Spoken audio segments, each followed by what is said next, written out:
Elizabeth. I support the Brisbane Lions, I play tennis, and I am profoundly deaf. My preferred way of communication is actually English, though I am currently learning Auslan, so I wear both a hearing aid and a cochlear, so one on each side of my head. So the way I live life, I'm not really surrounded by people who are generally deaf, but I'm definitely surrounded by people who are willing to help me throughout my journey as a deaf person.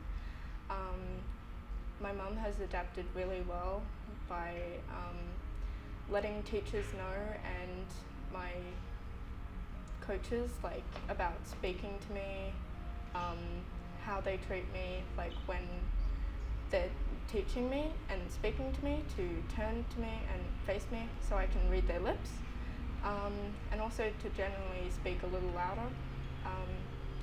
But apart from that, just not treat me that differently from others.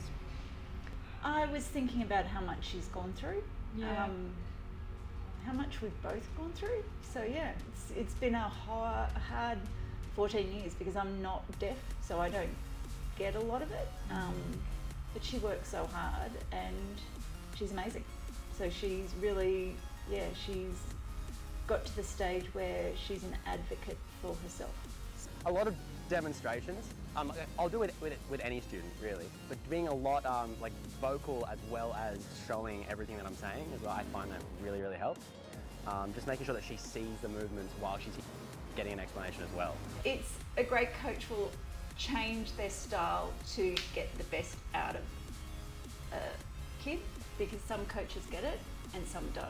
I'll bring her up to the net, ask what's going on, if she's not understanding something, and then if you have those skills as you get older, you can be more part of more higher level teams, build more friendships when you're older as well, 18, 19. As I was saying before, a lot of demonstration. I think all kids aid from a visual learning experience as well as audio at the same time, but particularly for someone with hearing impairment, I think doing a lot of demonstration really helps. Also just making sure that, as you were saying before, if she's getting frustrated, just make sure you're aware of that, really paying attention to her moves and how she's doing down there, because things can be a bit hard. And so I think if clubs really promote that it's inclusive for everybody, it'll make a big difference, As a tennis player, as a deaf person, I do have a lot of inspirational figures in my life from tennis. Some like Serena Williams, Naomi Osaka. I actually once got chosen to give a trophy to Naomi Osaka when she won the Aus Open. Usually the way I communicate with my doubles partner is a high five or just to say good job. Generally, to speak to them about the next play, they'll come up to me and we'll literally have a conversation about what we're going to do next. Personally, I honestly don't struggle that much every day as a deaf person. I have friends who are supportive, family, teachers. I think sport's the best thing that anyone can do, really. And I think getting more people involved is always the way to go.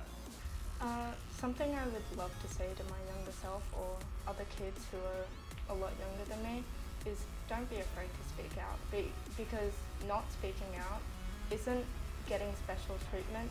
It's more just actually getting what you need to be on the same level as others. Different isn't bad.